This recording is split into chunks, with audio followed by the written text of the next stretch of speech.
want answers. I want the truth.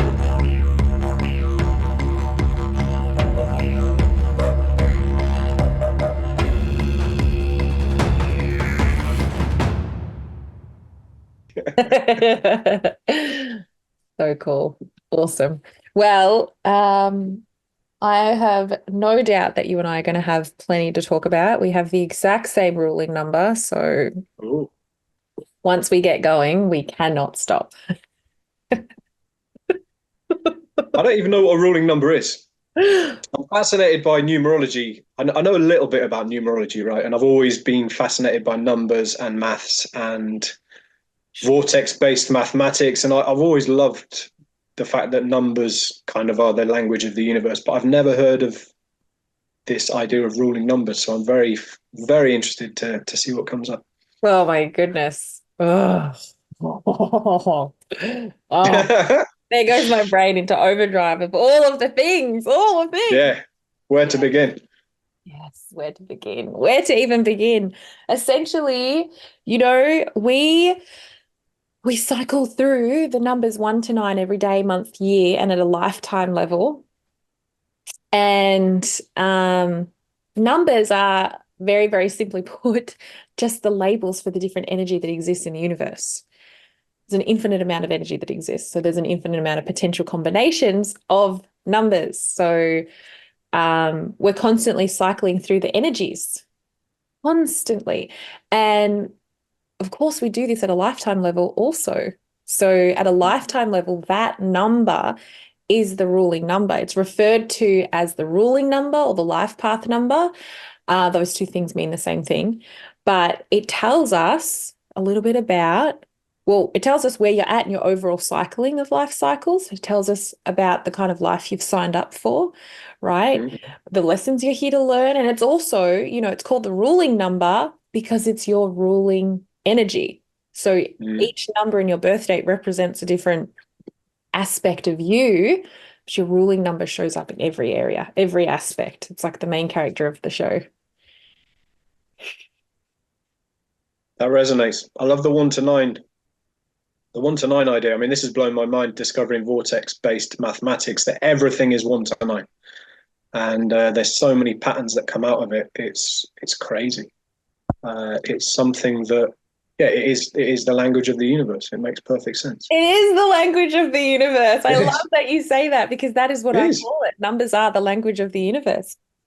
It's crazy. It's baked in. It's like, oh my gosh, it hasn't been created. It's like our language, as in words. We've kind of created it to communicate. Yes. We overlay our language onto energy to communicate energy, basically. But numbers, they're kind of discovered. We haven't created a framework of 1 to 9 to overlay onto the universe. That's what's discovered. That's what is already there. That's what blows my mind. Yeah. Yes. You are speaking in my frequency, my friend. I have almost said those exact words so many times. Wow. I feel you. Yes. It's so cool, isn't it? It's so beautifully simple. What kind of blew my mind about the 1 to 9 thing was we're kind of taught, the number system we're taught, it kind of makes sense, but it isn't quite right. It's and just I think not the whole picture. Yeah.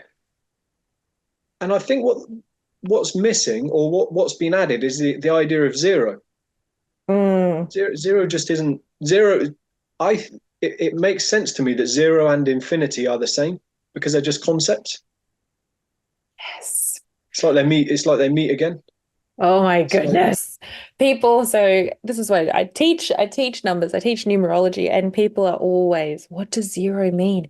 And yes, what you're saying is so accurate, but also if you think about what zero does when you add more of them, so it can act as a magnifying type energy. It doesn't necessarily have its own frequency, its own energy. It can be like, it can magnify, but it can also act as like the blank in Scrabble, it can show up as other numbers and da da da da da. So yes, and what you said too is absolutely accurate. It is like infinity. It's a concept, but it's a concept that can that magnifies and can shapeshift in a way, can be different things. Since we're talking about numbers, Yes. what do you think about did you see recently the Terrence Howard interview?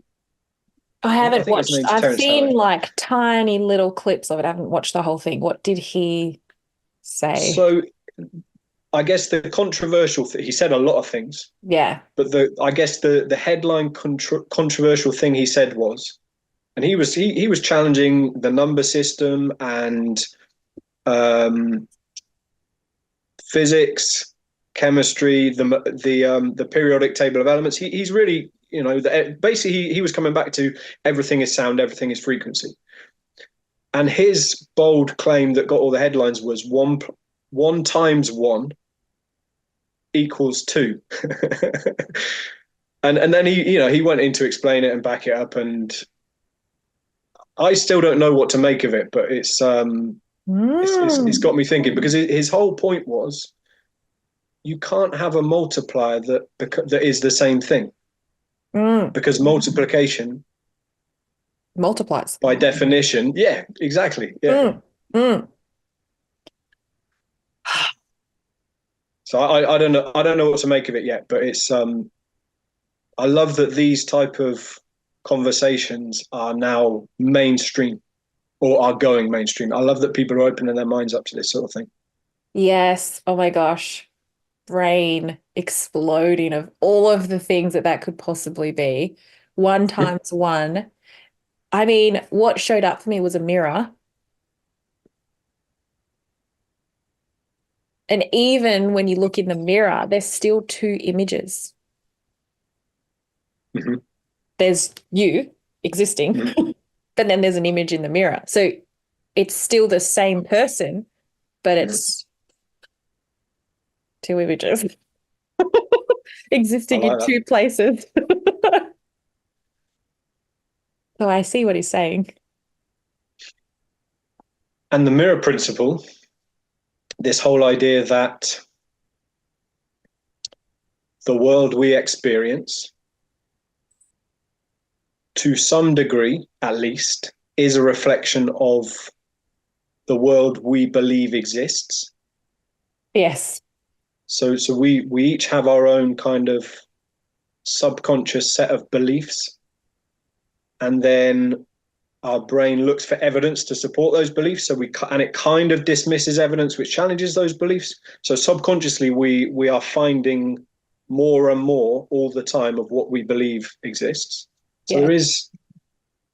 there's something about that, right? Oh. This conversation's already got me tingling. Can you hear my dog squeaking on her toy in the background? No, I did see her a second ago, though. What's your dog's name? Lola. Lola. Yeah. Hey, Lola. She's about just a little over 6 months old, aren't you, Lola? Oh, nice. Yeah. She's squeaking on her squeaky toy.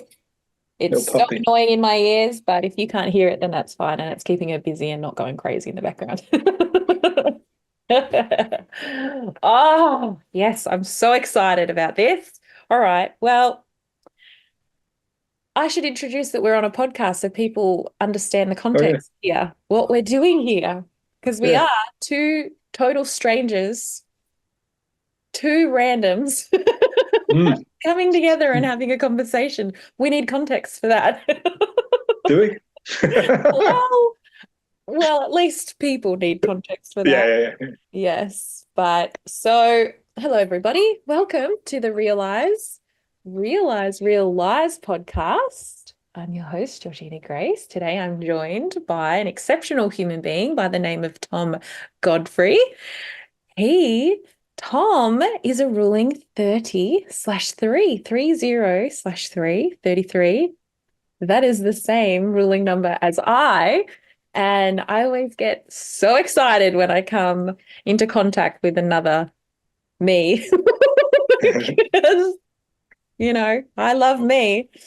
So this tells me this tells you that the person that we have on the podcast today is someone who is So highly intuitive. So, so, so highly intuitive. And I don't know about you, Tom, but for me, if you were to ask me what intuition is, my personal opinion of intuition is truth channeled from source, whatever your source may be. And for me, that just feels really true.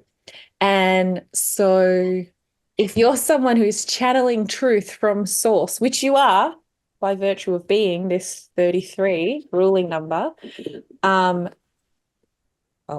chill out, girl.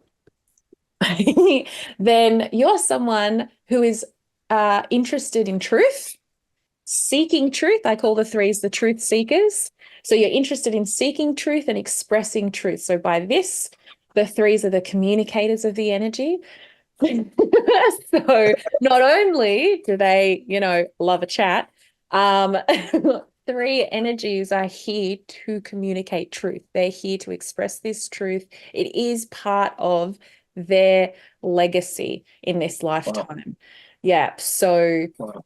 You constantly channeling truth to you. Well, that energy, you've got to get it out. So three energies are very creative people because they got to find very creative ways to express this truth. So a lot of three energies, singers, songwriters, artists, musicians, painters, writers, they find very creative. It's martial arts for some people, dance, body movement, it's very, very, very creative. So, and this is why when you go, you watch someone play piano, whatever it is, and you're moved by listening to this music. They're not just playing music, they are communicating truth to you.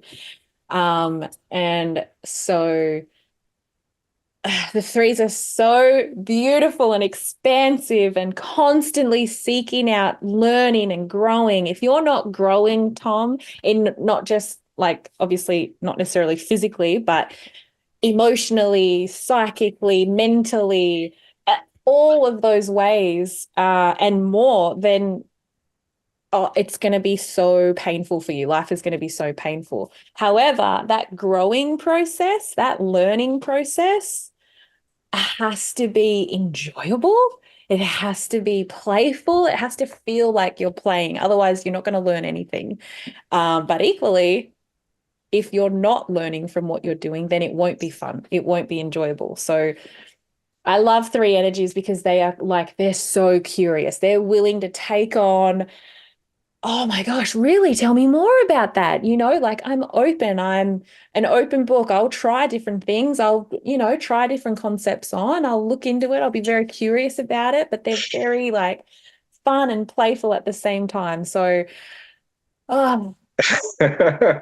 so today on the podcast, you all have an incredible, incredible little gift of having double whammy of this 33 energy. And you'll get to know why I love threes so damn much. Wow. Yes. That's crazy how much you've got from one number and how accurate that feels. How much that resonates. It's amazing that you talk about truth. Thanks for having me on, first of all. Oh, you're welcome. This is great. This is so cool to connect with you and your audience. Talking about truth. Truth has become very recently, it's become front and center. It probably has been for forever, but I've only realized it recently how everything is truth. Everything is about truth. Yeah. Because it's almost like truth has become the only constant or the only thing that can't be filtered or added to or taken away from or obfuscated. It's there. Yeah. I saw this amazing quote recently for the first time ever by someone I've never heard of. And I don't know anything about them, but I remember their name because it's a very cool name, Augustine of Hippo. Oh, I don't know who they are or what period in time they came from. Wait. But they're Augustine of Hippo, as in hippopotamus. I don't know if there's any connection to hippos or anything like that. Augustine the quote, of Hippo. Augustine of Hippo, yeah, and I'm gonna research them and that's incredible. That is learn about them. Isn't it a cool name? It's a memorable name. Is it of the middle name or is it of part of the last name? Well, I don't know. I guess Hippo was Well, I don't know yet. Yeah, but the quote was, "The truth is like I'm going to butcher the quote. It's something like, the truth is like a lion. It doesn't need to defend it. Set it free, and it will defend itself." Mm, Or something like this. So that the whole idea is, the truth doesn't need any. It will stand on its own. It doesn't need selling. It doesn't need repeating. mm, It doesn't. A lie needs repeating, right? A lie needs repeating over and over and over to mhm, stay alive. The truth just is. And when mhm, the lies stop being told, the truth's there, as it always was. mm. So that's amazing that you've landed on truth, because that has become, and probably always has been, when I start to reflect back, truth has always been something I've been seeking. I've always been asking questions. Since Yes. I was a child, I was always asking questions. Yes. And I try and stay conscious to encourage my two sons, Oscar and Oliver. They're 10 and 7. Wow. And I never want to dismiss them saying why. Mm. I never want to say, it just is, man. It just is, right? Because that's not an answer. No, no, no, it's not. That's so good. And something that I learned recently about truth is I used to think love was the highest frequency. Really, up until maybe a month ago, I really thought, for me, it made sense that love is the highest frequency. But then I learnt, I don't know where, I can't remember where I read this, but it was a proper article that I read. And it was, um, they discovered that actually truth, authenticity is the highest frequency. Authenticity. In Yeah. fact, authenticity, truth vibrates at a frequency that is 400 times higher than love. I've heard this. 400. Isn't that incredible? Yeah, it's crazy. Yeah. Georgina, this is ridiculous, because I posted a poll on LinkedIn, because I'm very active on LinkedIn. I Yes. posted a poll 2 days ago because I've been pondering this idea, and it was simply, I don't know the answer to this, but it was simply, which is the highest state? And I just said, what's your answer? Interpret it however you like. What's your answer? And the four options that I put out there were faith, truth, peace, and love. That was the four, because I'm sort of playing with these ideas and trying to figure it out. And at the moment, there's been over 100 votes, and at the moment, it's neck and neck between truth and love. Yes. Oh my gosh.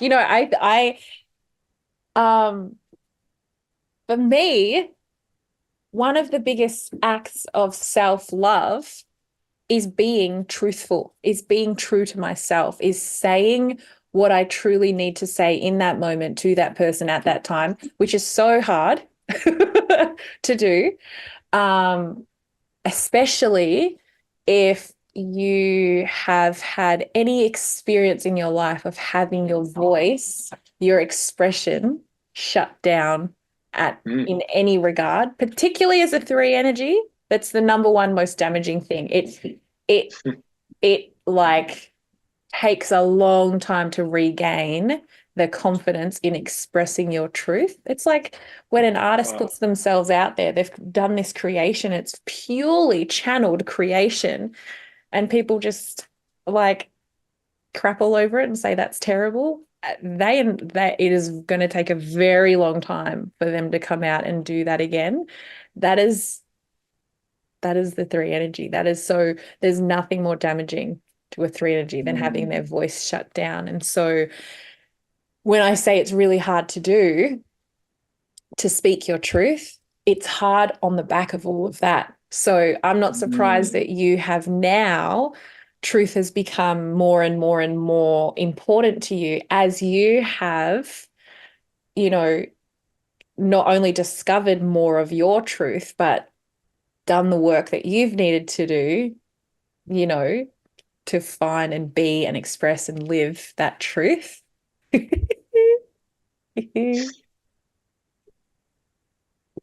So much of that resonates. What you said about speaking from truth, because this really,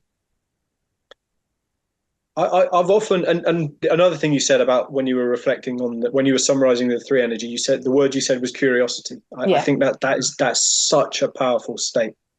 And obviously children have curiosity, and then it's kind of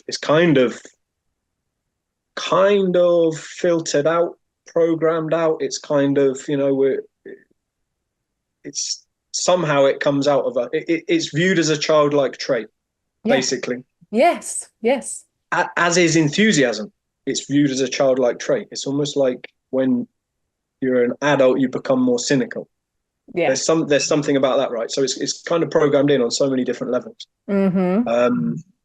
So curiosity, and this is as a coach, as a mindset coach, curiosity is everything. It's about being able to ask a question without judgment, without there being any expectation, any notion of understanding,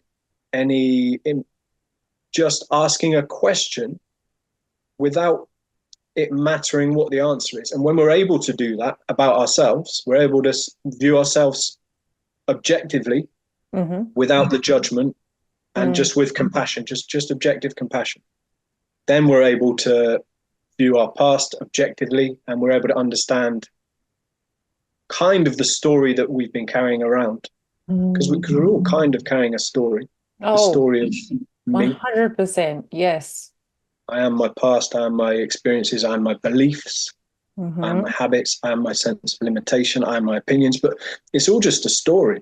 And then we invest our energy into it, and we invest our energy into defending our beliefs because we think we are our beliefs, because we self-identify with our beliefs. We internalize them. They become a part of us. We see the world through our beliefs. So we actually think we are our beliefs, but every single one of our beliefs, every single one of them, is just an idea. It started off life as an idea. We were presented with it. And then through repetition and emotion, we internalize it. At some point, it becomes a belief. And we stop questioning it. But it's still just an idea. And when we're able to question, and again, this is the coaching, this is my coaching philosophy, is when we're able to question just one of our beliefs, just one, it opens the door to then questioning as many as we need to. Oh my gosh, yes. Yes, this is so powerful. By the way, if you're going to work with a coach, you want them to be a ruling 33. Why? Why would you want them to be a ruling 33? Because 3 energies are channelers. 3 energies seek truth. You as a coach would connect to someone's truth, as in their soul truth, who they actually are. You connect to that. You see beyond what is being shown in front of you, the labels, the ideas, the beliefs, that all you see through all of that, right? And you got like straight, full-on access straight to the soul level. And 3s are communicators. 3s are curious. So they're not, because they're very intuitive, they're not going to tell you what they know. They're not going to say, oh, this is who you are. This is what it's like. This is what you need to do. Not at all. 3s are going to ask you the right questions that you need to start, give you the end of the thread. Spot on. That is going to lead them, the more they pull at it, back to that soul truth. So this is that's it. That's your marketing. That's your marketing done. You've described it perfectly. You have described it perfectly. And for me, that is the power of, up until viewing it through the lens of the 3, which today is the first time I've been introduced to this idea. I've come to understand this as the power of coaching, because I believe the true power of coaching lies in, I don't have the answers. I've got no prescription for you. I've got no diagnosis. You don't need fixing. I'm not giving you advice. What I'm doing is I'm allowing you to see yourself clearly, and that's it. And that is it, because you already have everything you need. Connection to source, connection to truth, whatever you want to call it. Yeah. We've all got the same core energy within us. We are all the same at our core. I heard someone describe it as, at your core, you are spiritual perfection. Let's start there, right? You're just energy. You can call it truth, call it love, call it whatever, call it God, call it source, one, whatever it is. And then anything we lay on top of that, it is a story, it is a label, and it's how we kind of, yeah, we need labels to make sense of things and to navigate 3D reality. But everything that we think we know about ourselves, it is a story on top of our true nature. And when I say our true nature, I mean we all have access to the same source. Yeah, we are source, aren't we? We are source. We are source. Yeah. Yeah. We have the same parts of DNA as the trees do. And like we are source. So to bring that around to what you've said about the three being the coaching energy, that makes perfect sense. Because it's never, I mean, you described it perfectly. When I meet a new client, I'm not trying to understand them, because that's irrelevant. It's not about me understanding you, because the moment it becomes about someone else trying to understand you, all they're doing, and no matter how good intentioned they are, all they're ever going to be doing is they're going to be overlaying their own paradigm, their own story. I keep using the word story, but their own lens through which they view the world, including all their own insecurities, fears, their own limitations. They're just going to be overlaying that onto you. So that might be helpful, but it might not be. So where this is where I believe the power of coaching is different. The three energy is it is about you. It's about you seeing you and then understanding, okay, what are my old patterns? What are these? Suddenly I can see all these old patterns clearly. I've got all these ways of thinking that have been going on for so long, like this loop of thinking that I feel like I'm stuck in. Now I can see that for what it is, and it's so familiar because it's been happening so long, just beneath the level of my conscious awareness. And then when we're able to see that, we can make conscious choices. We can say, okay, how does this serve me? Is it serving me to think like this and to feel like this, and obviously to act like this? So when we can see ourselves clearly through thinking, feeling, and acting, behaving, we can make decisions. We can make very clear decisions as to, is this serving who I am today and the people around me? And is it, most importantly, is it serving the person that I'm becoming?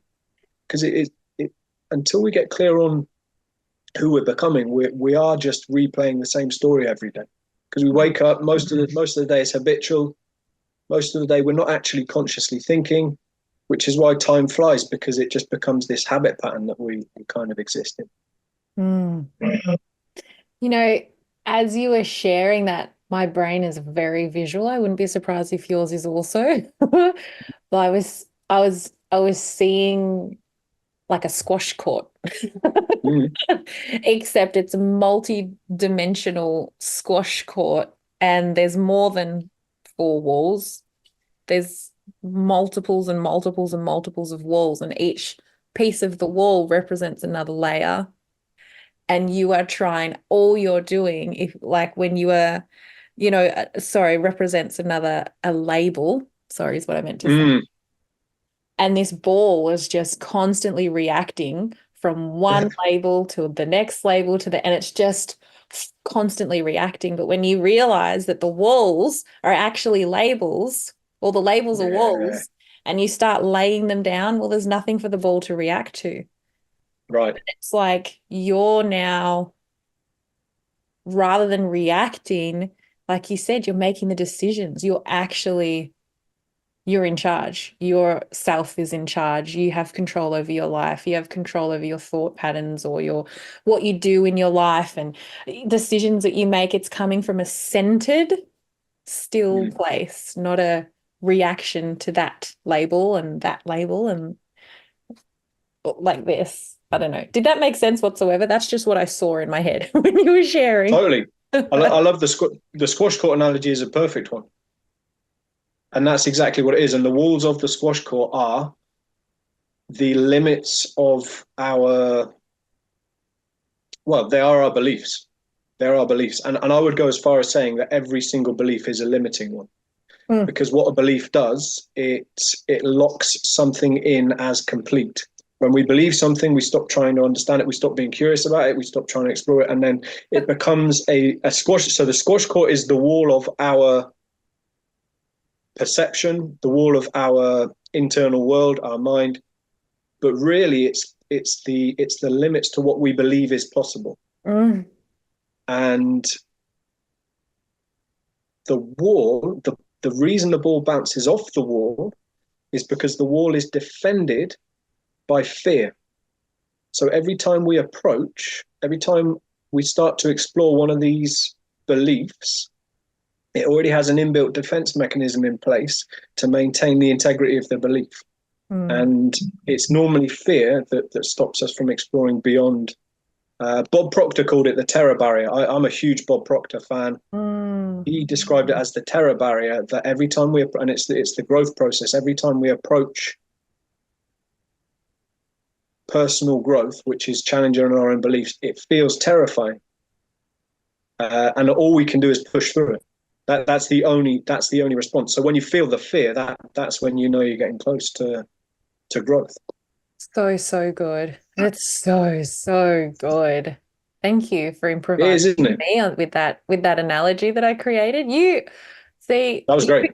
You could do improv. We could do improv. We would just keep going and Yeah. like what's the rules of improv? Yes, and Yeah. Let's do it. Oh, great. But I love it. Everything that you're saying, it's so true to your ruling number, right? The threes don't ever want to feel like they are you are a student for life, for sure. Always if I'm not able to grow, and this is such a power. This is so powerful. Like it is a superpower in my opinion, in that you're okay with having your beliefs being challenged.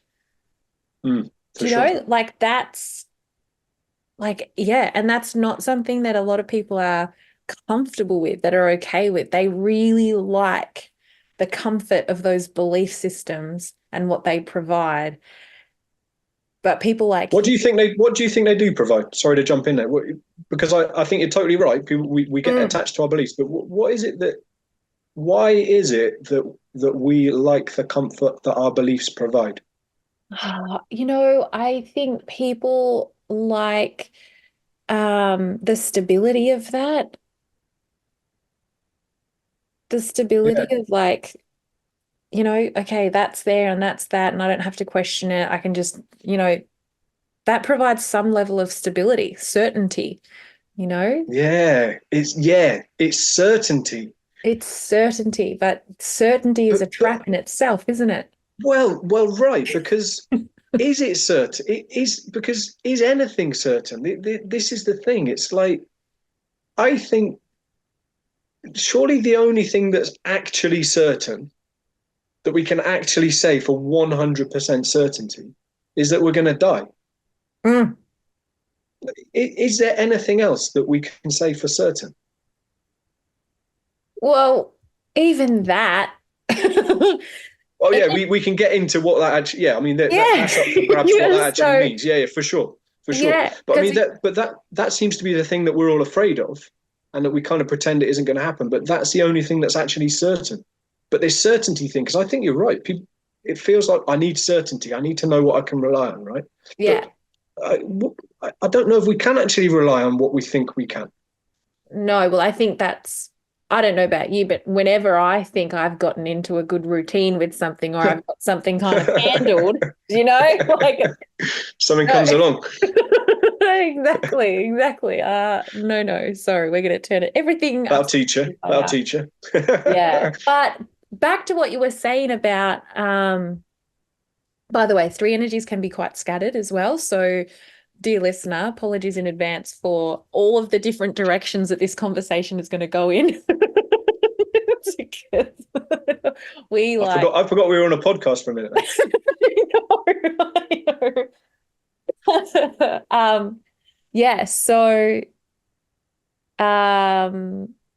see, this is the scatteredness coming in. The three energies, this is what we do, right? When we tell a story, when we're telling this story and there's this baseline to this story, but then whoop, there's a detail It over goes here. out. You need to know about this detail and then this detail and this detail. And then it's so exciting to tell this story, but everyone's like, can you just freaking tell the story? Like, no, you won't get the story if you don't get all of this. So anyway, I love when you said about the only thing that's certain is death. And the only thing that I'll challenge about that is that actually I think death is like the concept of death, right? That is still definitely not certain in my opinion. But for me, the only thing that is certain that, they say nothing lasts forever, but actually there is something that lasts forever. And what I think that is being a mum, being a dad. Once I'm a mum, doesn't matter how many lifetimes down the road that my children go on to multiply, I will forever have been a mum and someone's mum. Wow, Forever. The same with a father, obviously. So that's that nice. for That's me nice. is like, yeah, I like that. yeah. I like that. That's a But much nicer. That's a much nicer one. death or being a mum.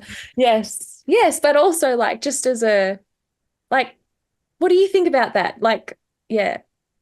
I love the and I agree. We could discuss the we could go down another thread completely about death and how real it is, etc. Mm. It's just energy changing states, right? But the what you've introduced here, the first word that's come up for me is legacy.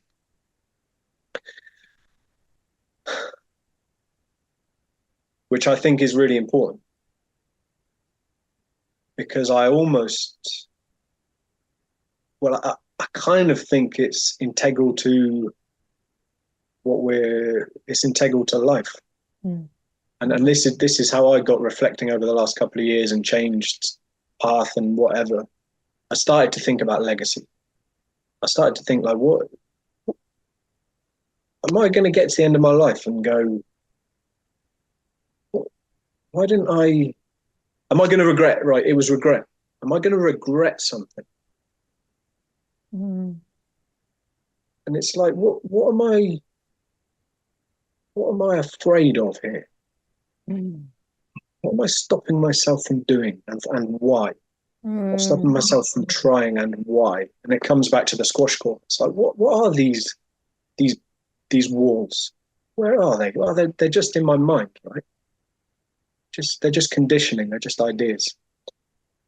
So I started to think about that. So yeah, I think legacy and family, and really, I've never thought about it beyond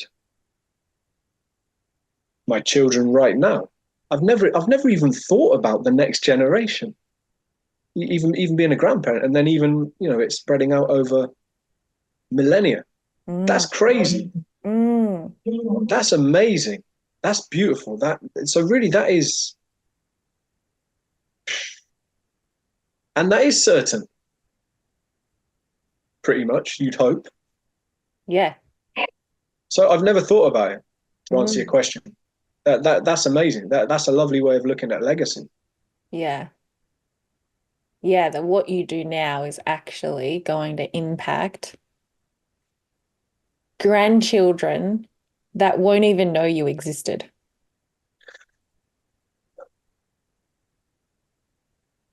That's very powerful Mm. because the implications of that, again, I've never thought of this, but the implications of that are who we are today. It reinforces it adds even more power to the idea that who we are today is everything. Who we are in each moment is everything. Who we embody because we're leading.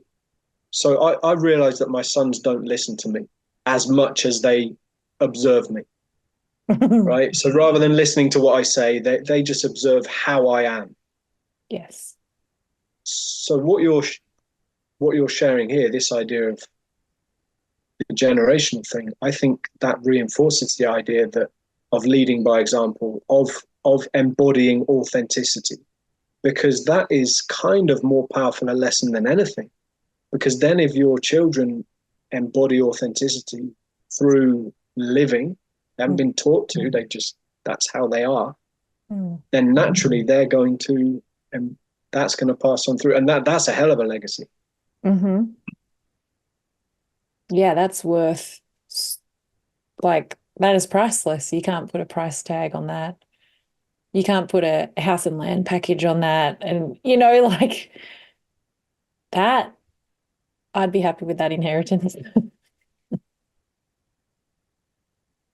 Yeah, if you had people growing up, if you had generations of children growing up, valuing,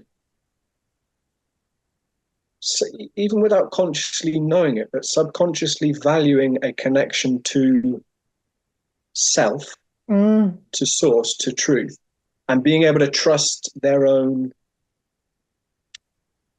awareness just as a baseline way of being, then you don't have people that are reacting to stuff as much as they are grounded. They are firm in truth. They are living in truth. Well, the only reason why we need walls of a squash court is to keep ourselves away from someone else or defend ourselves from the next person. Or like the only reason why we have squash courts is because to keep ourselves separate and different and identify as different things. And it's not, like you said at the beginning, truth doesn't need walls. Truth doesn't need explanation. It doesn't need repeating. Truth just is. Authenticity just is. We don't have walls on our squash court. We don't have to question, like who we are. It's a lot of the misguided, like people making decisions and taking actions from a place of, I don't know who I am. So let me cling on to this wall. Let me cling on to this wall. Let me cling, because this gives me some kind of armor to defend myself through the world, this intense, cruel world that we live in. What would we do without that armor? So much here. So you've introduced labels. This is a mega key concept, I think. I think this is, and the more labels are, so it's separation. So you said separation. It's division and separation. So this is an obvious old concept of divide and conquer. But what my interpretation of this is that when we can be convinced to identify, to self-identify with a label, here's a label that you are. So I identify with this label. And that's what's going on at the moment. There's more and more and more and more labels. So there's more and more and more division. But what's actually happening is we're identifying with a label, and with this label comes a set of beliefs that I internalize and defend, and a set of fears, and a sense of separation to other labels. We've also been convinced that these are these beliefs, and it's all just a construct. Yeah. What is it that we're actually identifying with? We're saying that my sense of self is a program, a set of instructions, or almost. I don't know.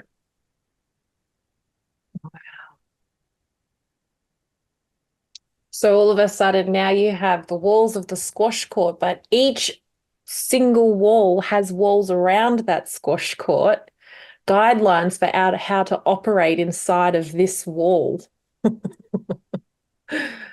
Wow.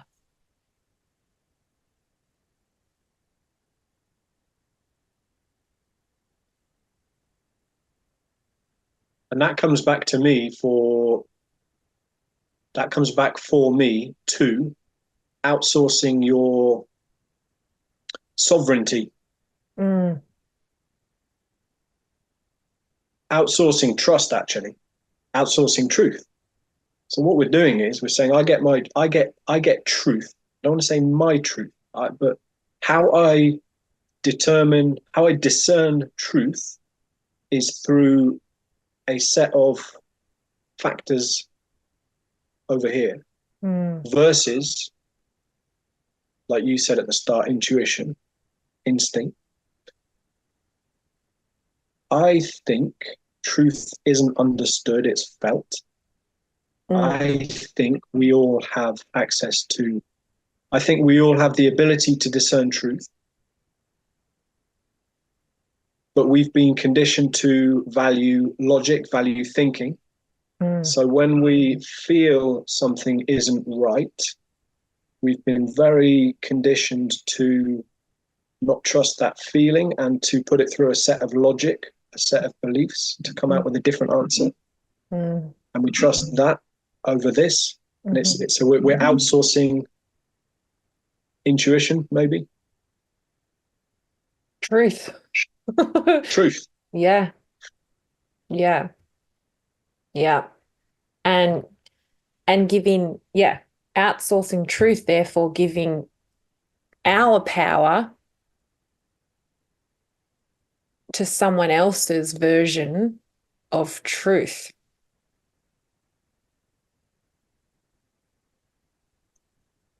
Very, very, very fragmented. Wow. Totally. So, and it's all layers. It's fragmenting what already is. Yeah. So it's not adding anything to it. It's filtering it. It's obfuscating it is a word I always come back to. Yeah. And it doesn't matter how many layers you add onto it. It doesn't change what's underneath. So even reality, and we might be going a little bit off here, but I just to kind of complete this thought, this line of thinking. We experience the world through our five senses. Everyone does. At the limit of your five senses right now is probably the horizon. Most people can probably, probably how far you can see is right now. Usually it's the limit of your five senses. If you're sat in a room and you can't see out the window, then the limit of your five senses is probably how far you can hear. At that point, what happens? The mind takes over and creates the next town, the next city, creates the world, creates the universe, and it's all in the mind. But actually the five sense reality is right here. So we've got this reality that we experience. We can probably say that's real to a certain extent because we can probably trust our senses to a certain extent. So we can kind of feel the reality through our body, through the sense of our body. Then we've got this other reality that we get that we get through the phone, through the screen. Yeah. And it's a completely different reality because we don't experience any of it. But it's very real because, and what that reality does, that fills in the gaps that beyond the horizon that we can see. And that takes over. And that's 99.9% of the world of our mind. So we're existing in a world that only exists in our mind. That's crazy when you start to break that down.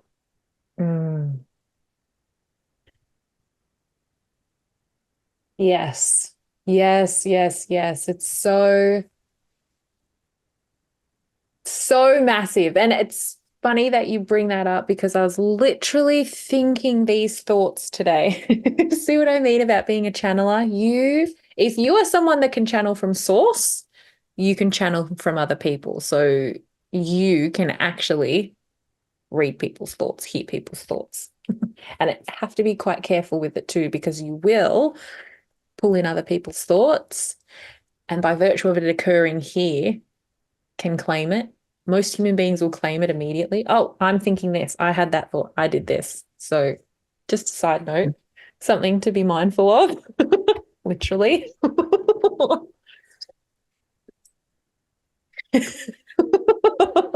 I'm just going to interject with one thing here because this is you've hit on something here.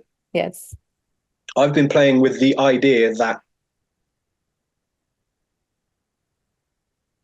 what if you've got 10 people sat around a table Mm, and I have a thought and I assume it's my thought. Well, mm, that's my thought because it arises within me, yes. or at least I think it does. I experience it within me. So I assume it's mine, I claim it, I identify it, this is my thought. What if everyone how would I ever know? How would we ever know if everyone wasn't having the same thought at the same time? And I'm sure everyone's experienced this in meetings at work, for instance. You think of something, you think, I'm going to say something here, but I won't say it. And then someone else says exactly the same thing, exactly the same thing. Mm. How do we know that everyone isn't thinking it? It would depend if everyone in the room has three energy. Ah, right. Ah, so it's the three energy. Yeah. Yeah. Yeah. Are you saying I'm a mind reader? Yeah. Yes, I am. Oh, come Yes. In on. What this about conversation alone, you have said things that I was about to say already. So so what if everyone's doing that? What if it's just the energy that's coming through the ether and the brain is the receiver? What if we're all receiving the same thoughts? So I believe that it goes beyond thoughts. I believe that the internet was created to be a synthetic version of what we can actually do organically. But if we're distracted by having to use this external thing called the internet to connect with someone on the other side of the world, Mm, then we're not going to try and do it ourselves. You know, what is Wi-Fi other than a transmission of energy? mm, Well, what are we? Energy. So why can't we pick up on someone on the other side of the world and what they're thinking and have a conversation without speaking out loud? Why can't we do that? There's absolutely no reason why we can't. mm, So yeah, I think, mm. you know, you have you heard of the thing called the Akashic record? Yeah, Yeah. The Akashic yeah. record is like, for those who have not heard of the Akashic record, essentially the Akashic record is like a database of all things, actions, Everything, yeah. intentions, thoughts, that's happened past, present, future. Mm, Well, it sounds a lot like the internet.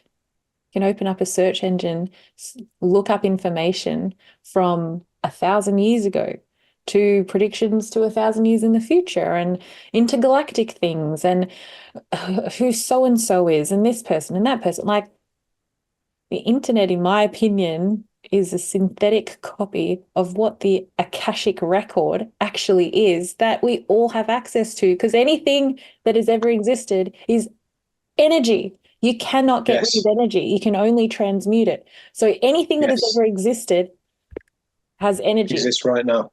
exists right now in this moment. And how do we access it? Through mind. We first have to dissolve the walls. Yes. We first have to um, understand who we are at our truth.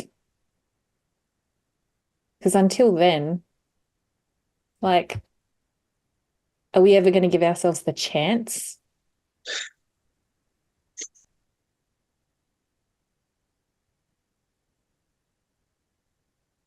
Yeah, I'm familiar with the concept of the Akashic and the one mind, and that we each have the ability to access it. I mean, it's crazy to think we can't access it because we are it. Mm. It's energy. Everything's energy. Yeah. Separation is the illusion. Separation, like even to think of the Akashic record as a thing somewhere that we get to Yes, access that, yes, yeah, you right, know? right, yeah. It's the separation paradigm. I don't know if this might be too much. Non-duality. non-duality. Yeah. This is probably too far. I mean, this is the same. This is all the same discussion. This whole idea of oneness. Yes. So this idea, and this is what you've described really well here about the Akashic, and there is no separation. Everything just is energy. We are all just atoms vibrating, or energy vibrating, or light vibrating. And so this feels like material. This feels like it's made out of wood, but it's just the same. It's just light vibrating on a different frequency. And we know this. We know the periodic table of elements is just different vibrations. So it makes sense. So the non-duality idea, it's kind of taking this to the extreme. But it's actually just saying what you're saying, that there is no separation with anything. There is just oneness, i.e., non-duality. And the moment there is a sense of self, that creates a duality, that creates a separation, and that is an illusion. So that the whole idea is that even the sense of self is an illusion, and it is all just what is. It is all just energy. It is all just one. And within what is, arises the illusion of an observer, of a perspective within time and space.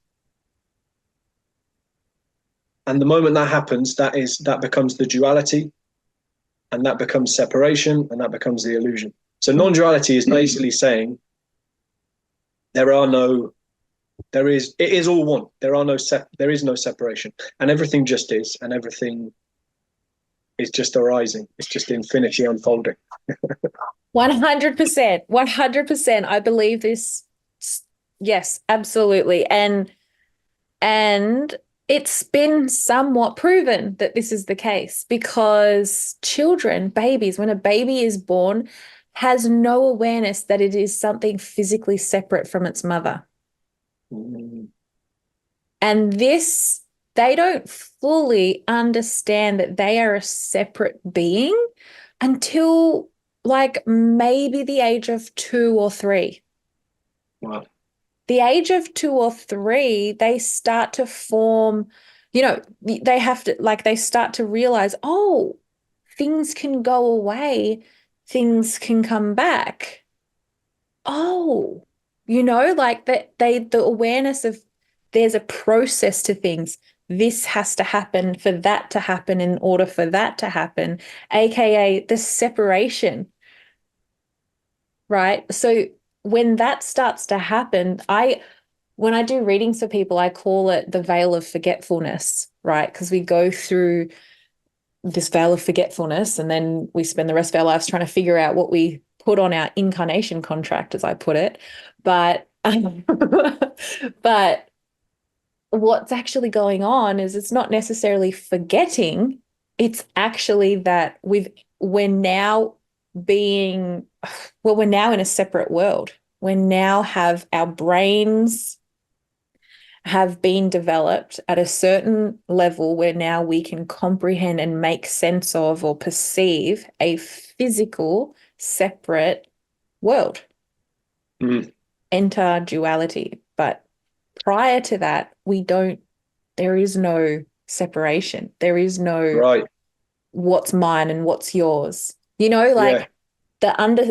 have to teach a child about possessions. You have to teach a child that they can't go up to another kid's bike at the park and take it and play with it. That concept in itself is an example of how there is no duality. Yes, it's an abstraction. Yeah. It's an agreed upon abstraction. So can I ask you a question? Why do you think we come here? Why do we come here? Why do we have to have, or what, maybe not have, why do we choose to have incarnations into a perceived very dense and physical reality? Why do you? I think that's a big one, isn't it? Maybe I'm. I think that's the first question you've asked as well. Yeah, We've just been chatting. I think that's a hell of a question. I'm gonna steal immediately. My mind's going to someone else. Abraham Hicks, and her take is that we are here to experience contrast. Contrast. Because without contrast, how is there anything? How is there experience? So when you say contrast, it's like darkness and light. It's good and bad. It's hard and easy. Opposites. Yeah, exactly. Because opposites, they are a thing, apparently. Opposites kind of describe the duality. Yeah. They're still just a concept, but they're overlaid onto oneness. So I've heard the idea that we come here to experience contrast because we can't experience anything without there being opposites.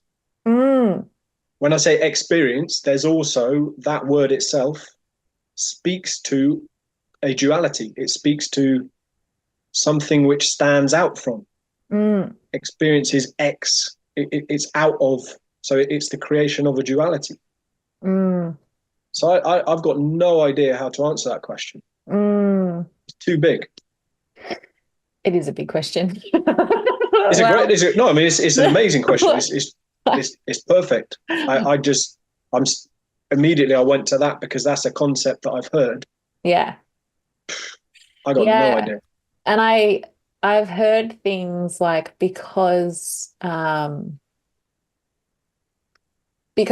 things are so, because there is contrast here and because it's a perceived physical and dense kind of reality, it's like if our energetic versions of ourselves are looking down, it's kind of like, oh, I wonder what happens if I push this over here or do this over here, or it's kind of like it's like a massive just learning trial and error center. Because I imagine in our energetic form there's no separation, there's nothing to push, there's nothing to feel physically. Like, do we experience different emotions when there's no duality? Right? Because if there's no contrast, there's love versus hate, right? Happiness versus anger. Like, do we experience any of that if it's oneness? It's all one. I don't think so. So Earth would essentially then be the only place, unless there's other parallel universes, and who knows, there might be, where there are perceived physical realities. Earth would then be the only place that we actually experience. We get to experience. We get to experience. Yeah. Okay, so that's what you've said there. I've heard something similar. The idea that it's consciousness, oneness, what is, shattering itself into 1 million pieces, 8 billion pieces, so that it can experience itself. Because how could consciousness experience itself? Because that would require separation. So yeah, exactly what you said there. So yeah, I don't know. I don't know any of this. I know nothing. And that's liberation as well, knowing nothing. Yeah. I think knowing nothing, and you have to be careful even saying I don't know anything, because that can still be a thing that you know. That's a knowledge claim, isn't it? Yeah. So yeah. But being in that, that's why, sorry, you go. I have these sort of conversations with my 7-year-old son. That's amazing. He loves, at the moment, his thing is, I'll say, I know nothing. And he'll say, you can't know nothing except for knowing, because if you say you know nothing, then you don't know nothing, because you know that you know nothing, right? So he's going down these lines of thinking. Oh, that's incredible. It's great, isn't it? Because children have already got all that. What we're talking about here and getting energized by having these type of conversations. Yeah. because they kind of feel precious and they feel rare. Yeah. Children exist this way. It's incredible. It's Or is it the threes? well, I do liken three energy to that childlike childlike energy. It is probably why you sit down and you can have conversations with children, with your children, and they completely understand you. You know, three energies have an amazing ability with children to be on their same wavelength. And for you, there's no hierarchy. Yes, Good word. you're a bigger human. So therefore, have been here longer. So there are certain things that you have awareness of that they don't yet, that you're going to put in place to prevent and protect and provide and blah, blah, blah, blah. But there's no hierarchy. You probably look at them and are like, you're so much more intelligent than I am. Let me learn from you, you know. When I realized I could learn from them, Mm. everything changed. When I realized I didn't have to impose rules and teach them daily, obviously there's elements of that, but when I realized I could, it was a two-way learning experience. It just blows my mind, because then, like I said before, when they say why, I'm like, man, that's a good question. I've never thought about that. So they are constantly challenging paradigms. So good. It's so amazing. There's nothing more that makes you proud, makes you more proud than having a Yeah. curious mind and wanting to ask questions. Asking questions in this day and age, that's almost a revolutionary act and an act of rebellion in itself to ask questions.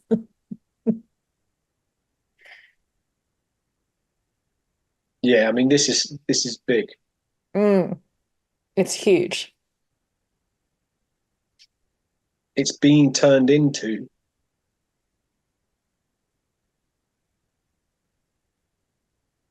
something that's childish, almost.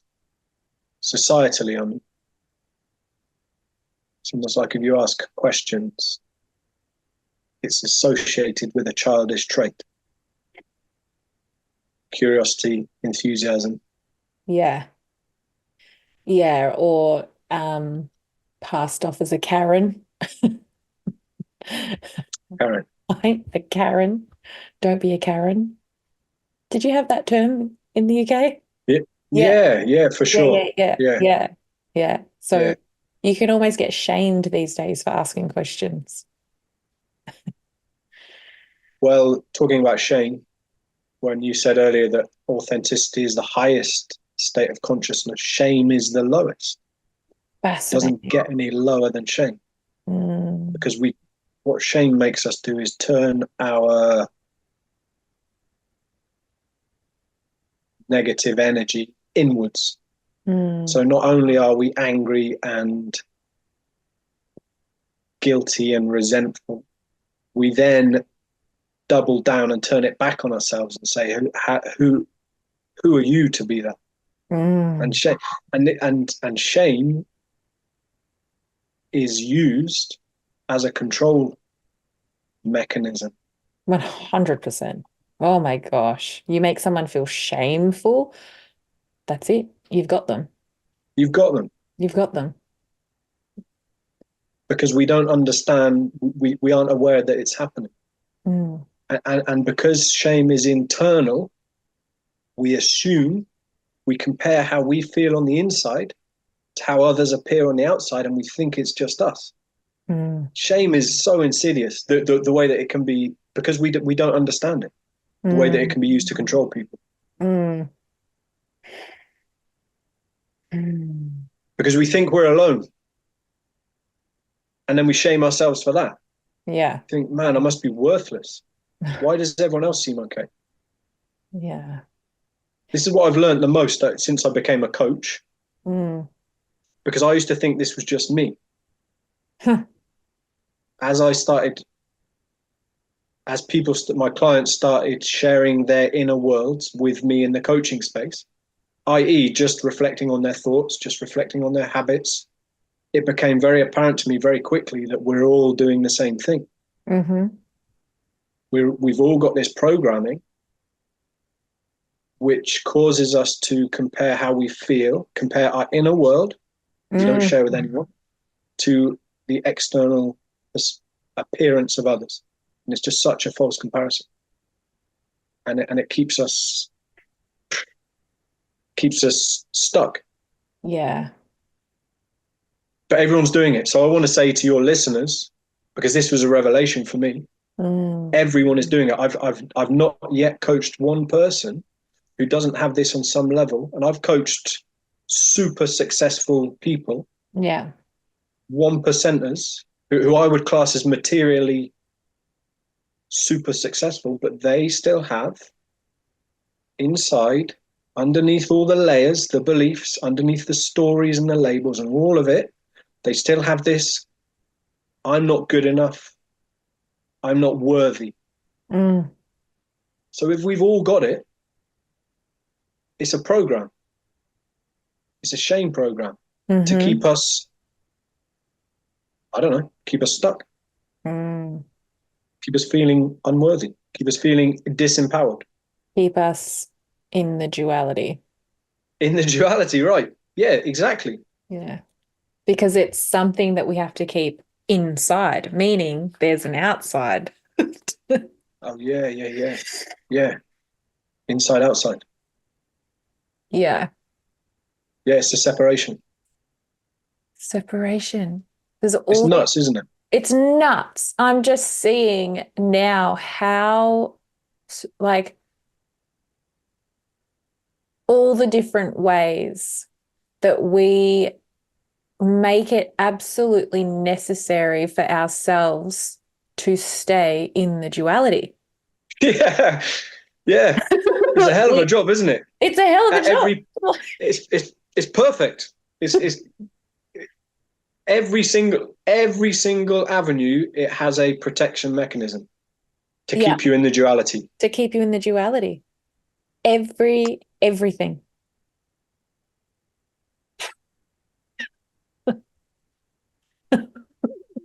This is so cool. I'm loving this. Yeah. I'm loving this conversation. This is awesome. I'm feeling it. Yes. It's very much your background. Oh, yeah. That was a last minute choice, by the way. It's great. It was perfect. It definitely set the mood. It's so great. Okay, so I should ask you questions about your 3D reality. Yeah. And I mean, so here's how I'm going to ask the question is on the back of everything that we have just exchanged about. The question is, on the back of all of that and everything that you've shared and you've spoken about, why coaching? What's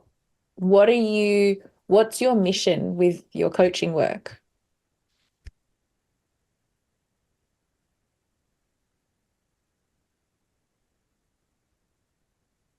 Coaching is the vehicle that I've discovered. And the mission is to guide as many people as possible to discover within them what I've discovered within myself, because it's not about me. It's not about the character Tom Godfrey. It's not about the story. It's about what I've discovered is available to everyone. It's our truth. It's what is within us. It's our potential. It's our peace, inner peace. I don't know, presence, whatever it is. So my mission is to guide as many people to find out within them. And at the moment, the way I'm doing that is through coaching. I've written a book out of nowhere. Yes. Out of nowhere. I've never been a writer. And I sat down and in 3 days I wrote a book. Yes, this is so good. This is yes. The three. It's crazy. And it turns out it's actually people are saying that it's amazing. People are, the response has been mind blowing. And Mm, I believe it was meant to be written because it just flowed out of me. I've yeah. never been a writer. It just so I've got the book, I'm designing a course to go with the book, and I do group and one-to-one coaching. So it's all about the power of coaching, and this is where it's different to mentoring. There's no prescription. I don't I don't I don't have any I don't have any advice. I don't know what's best for you, but what I do, all I'm saying is I can help you see yourself clearly, and that's all you ever need to do. Because when we Mm, see ourselves clearly without all the old stories, I'm not good enough, I'm not worthy, the comparison, the mm, shame, the guilt, the regret, whatever it is that we're all carrying around, and everyone's carrying around something. mm, When we can step outside of that and see ourselves just objectively, without judgment, everything is super clear. mm, It doesn't then mean that life's suddenly easy. It doesn't mean, life's still happening. We still have to make decisions, but it means that we have clarity. And it means that we can make decisions from a place of presence and understanding, certainly a little bit better, understanding who we are, understanding who we're not, because it's this whole character that we build up, that we feel we have to. mm, So if anything, it's understanding who you're not. It's letting go of all of that and just lightening the load mm. of the story so that you can just see yourself clearly. You can make decisions clearly. And it's ridiculous how my clients have transformed their lives just by stepping out of the story and going, this is ridiculous. Mm. Why have I been thinking this way for 20 years? It's because you don't know you're doing it. It's not your fault until you become aware. Well, it's not And your program. no, yeah, it is just a program. Yeah, it's Mm, nuts. So people have to, but you have to be seeking it, don't you? You have to get to a point where it's like, I can't, like this doesn't make it. This makes too little sense now that I don't do anything about it. mm, And I feel like the last few years, a lot of people now seem to be. Maybe this is just my perception. It probably is, but people seem to be ready to question their beliefs.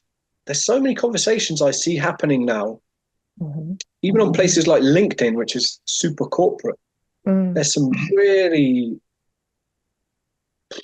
open-minded conversation. People are really open to challenging their old beliefs.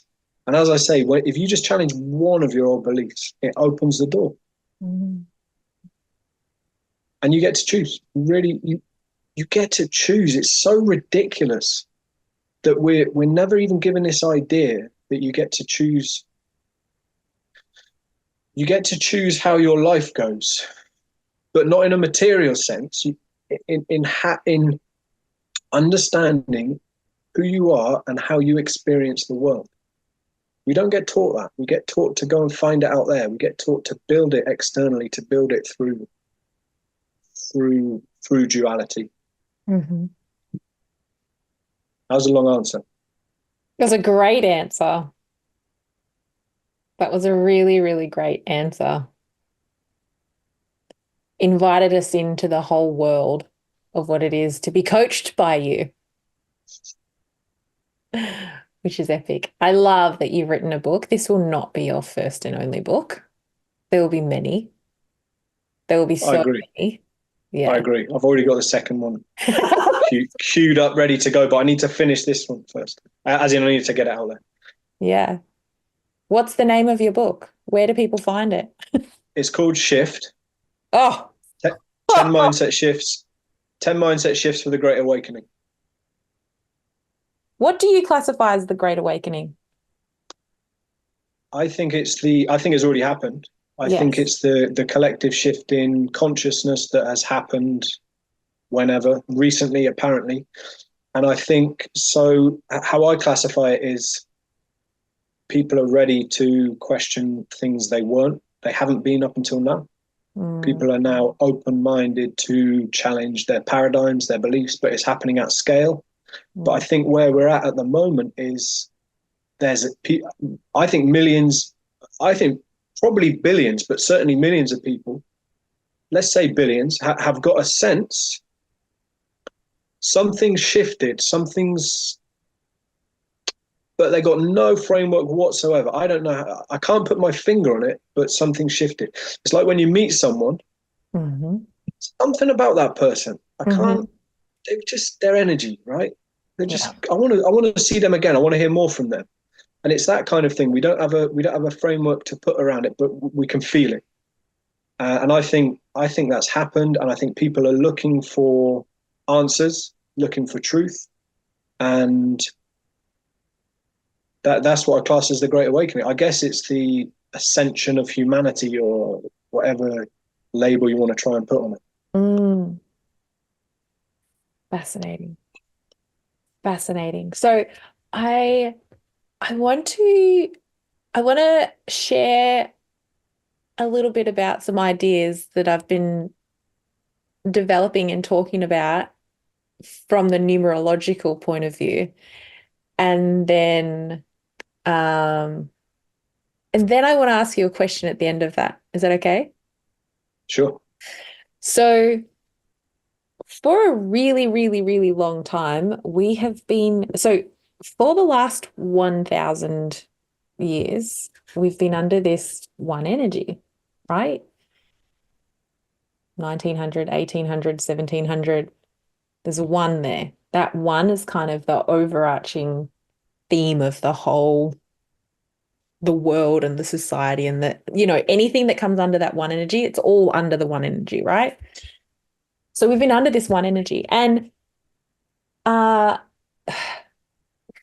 numbers, in the same way, numbers, frequency, they can't be good or bad in themselves, right? They are frequency. Someone asked me if the numbers can be evil, and that's like asking, can energy be evil? Can frequency be evil? No, it just is. Can you manipulate it and use it in an evil way? Of course, 100%. So the one energy can be related to as like the divine masculine energy, the leader. It's the first number. It comes first. There's nothing in front of it. So it goes first, right? It's the leader. It's the fierce protector, the provider, the one that will get in your face and can be very dominating and aggressive. And, if there is something to protect, I'm going to protect right here and right now, and all the skills that are required in order to protect is that one energy. However, over the last 1,000 of years, of course, that energy has been used in an inverted kind of way, and they've taken out the divine masculine part and just used the authoritarian, the aggression, the dominance, the it shall be this way, and very stern, very strict, very I tell you what to do, you don't tell me what to do, like that kind of energy. It's very much been under that energy. And now we're in the 2000s, right? Two energy, well, I relate the two energy to, the three energy vibrates at a frequency of authenticity, of truth. Two energy vibrates at a frequency of love. This is a heart center energy, right? We've never been under a two energy. Well, we have, but it was a very, very, very long time ago. Before the 1000s, it was 900, 800, 700, 600. It's a long time being under a two energy. And so you and I were raised under a very authoritarian energy where everything was immediate and action needed to be taken now in my way and do it this way. Don't tell me any other way that it can be. It has to be like this. that is just the tip of the iceberg of what it's been like. It has been so much worse than that. But now we're under this two energy, and there is so much in this two energy that like it's not existed on this planet for a very, very long time. Now, yeah, like you were just sharing, something has changed. There's something, and I can't put I can't put my finger on what it actually is. Well, there's actually so much space for love to be present because we're under the 2000s, particularly now we're in the 2020s. So that's even more so just by virtue of being in the 2020s is, I believe, it's like driving out all the toxicity. In the presence of absolute love, nothing else can exist. No darkness. There is no duality. It is love. Love is it, right? So anything that's not a representation of that over the last 20 plus years has been being pulled to the surface. And so we're all feeling the pull of that. However, you and I have been raised in the 1900s. Very different story, but we are both raising 2000s babies. The way that we were raised would have also been in accordance to the fact that we have that 1 and 9 energy similar to our parents. So there's some kind of similarity of, what we needed, what they grew up with, and what they were teaching. Where now we have completely and utterly opposite and different energies. We were born in this and they were born in the 2000s. And so my question, all of that, to bring all of that back in is, I really want to know what it's like, not only being a man, but being a father in a time that is so unfamiliar to anything that you've ever had ever before, ever. It's such a big question, but I really believe these little people being born in the 2000s and the 2020s, just by virtue of them existing, they are like demanding our healing because love, fire out. Like, no, it's drawing all of it. Like, darkness cannot exist in the light. And yeah. And so anyway, I really wanted to know this. I want to ask as many men as possible this question because the masculine has been something that has been absolutely raped and pillaged and destroyed and abused for such a long time. I really believe that there is like the most powerful species on the planet is the female species simply because we can create and, life, right? But to get to the feminine, you've got to get through the masculine. So there's been like such a long time where the masculine has just been destroyed. And now we're in this time where you're a man in this time with all of that history, being raised in the 1900s by a father who was also raised in the 1900s. There was wars, actual wars, and there were so many definitions of what it was to be a man, to be a father, that has changed and morphed over so many generations and times, when now we're in this era raising heart-centered humans. Yeah, this is big. Again, I've never considered it with the changeover between the ones and the twos. Most people. Yeah,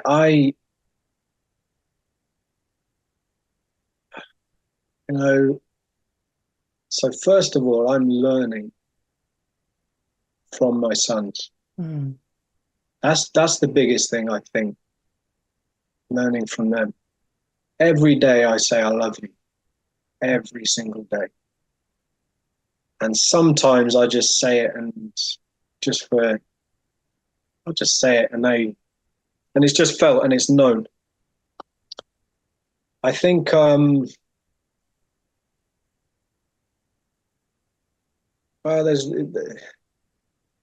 no thinking. Love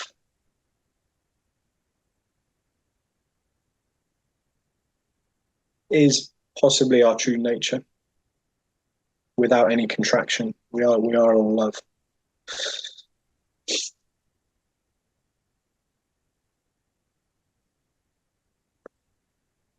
I think what I'm learning is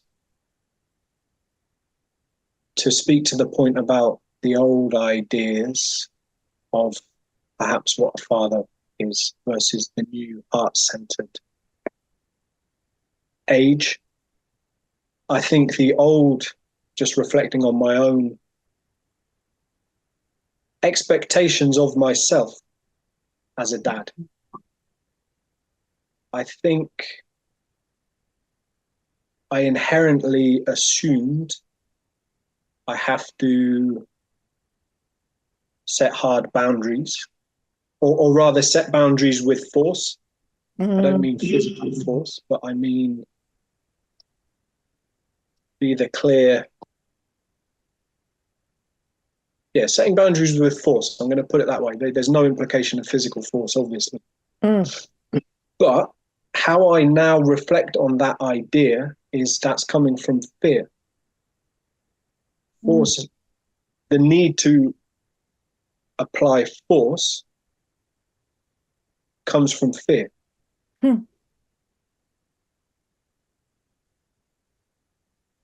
Yeah, so when it comes from love, if it is possible to be love, it doesn't mean I can't lead. It doesn't mean I can't be an example, and it doesn't mean I can't set boundaries out of love. And I think I'm learning every day. As I say, I learn from my sons more than anything, and I'm constantly reflecting on what type of a dad I am. But what I'm noticing is the more that I'm able to step out of fear, to step back from fear, which normally expresses as I'm fearful that they're going to hurt themselves or something like this, right? So I'm trying to protect them from my own fear, which I'm just projecting my own fear onto them. The more I'm able to step out of that, the more they're growing, the happier they are. The better bond they've got together. I don't even know if that answers the question, but that for me, when I reflect on how I am as a dad, which I do all the time, because ultimately that is the legacy. If I can be as true to myself as possible and not acting out of fear as much as possible, then that's the example I'm setting. That's what I'm embodying, and then that's what they learn to be.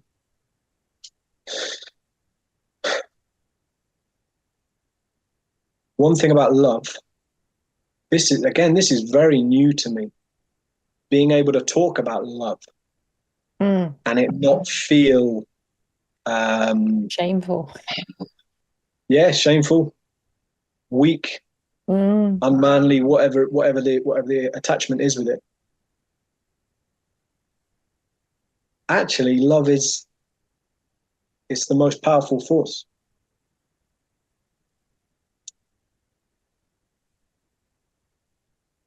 It probably is the most powerful force because it is truth. And as soon as we step into fear, then we're reacting and we're giving our power away.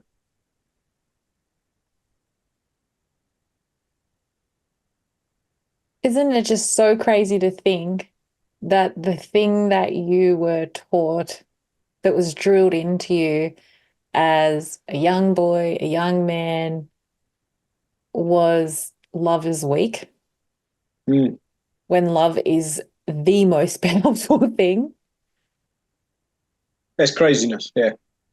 Absolute craziness. And so what I got from what you shared about your fathering is essentially your whole fathering journey is like an unlearning, Unlearning. and a learning at the same time. Yeah, unlearning's perfect. So the second book is called Un-Everything.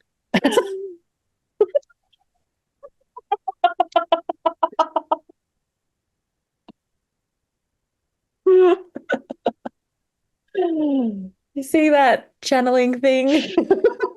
The reading minds thing. feel you. I see you.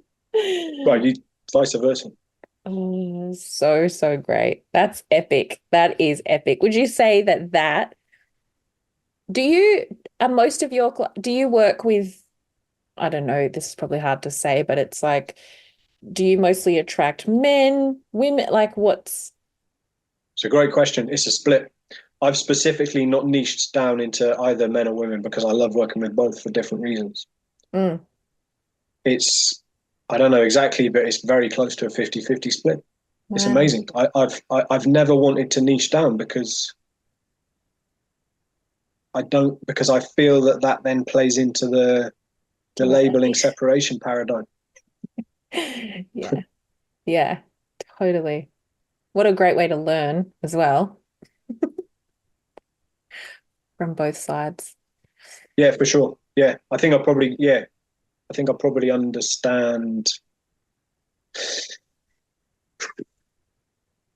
how little I used to understand. I'll leave it there. That is so great. I love that. Tom, it has been so fun. This has been so fun having this conversation of Yes. everything and nothing at the same time. I feel that we could literally talk until there are no legs on either of our chairs or Mm. tables. So do I. It's just incredible when you come across people like that and feel safe with That's, to go there and have those conversations, which is a key thing for three energies. If they don't actually feel yeah. safe and comfortable, they're not going Well, to show up. Yeah. thanks for creating that space. Oh, I've loved chatting to you. this has been so incredible. Thank you so, so, so much. Please let people know how they can work with you, how they can find your books, your future courses. 100%. I'm so glad that you are putting together group coaching. You definitely need to do that. That you need to keep Yes. taking it bigger and bigger and bigger as well, my friend. So after the group Yes. coaching, you then need to create a program for coaches to certify coaches. Or It's on the list. I love it. It's on the list. I Shift bet. is the framework. I wanna get it out there. I want to get it out as wide as possible. So I'm on LinkedIn mostly. So if you search Tom Godfrey Mindset Coach. And my website is tg-coaching, tg-coaching.co.uk. And very soon you'll be able to get the book from there. Oh, awesome. I'm so excited for that. So am I. I can't wait. And Can't wait to Godfrey share it. is spelled Godfrey. That's right. tg-coaching.co.uk. Yes. Okay. Yes. Tom Godfrey, Godfrey, mindset coach. Yes. Awesome. Awesome. Awesome. Awesome. Thanks a lot. We'll put all of your links and everything in the show notes and to make it easier for people. But Tom, thank you so much for having this conversation with me.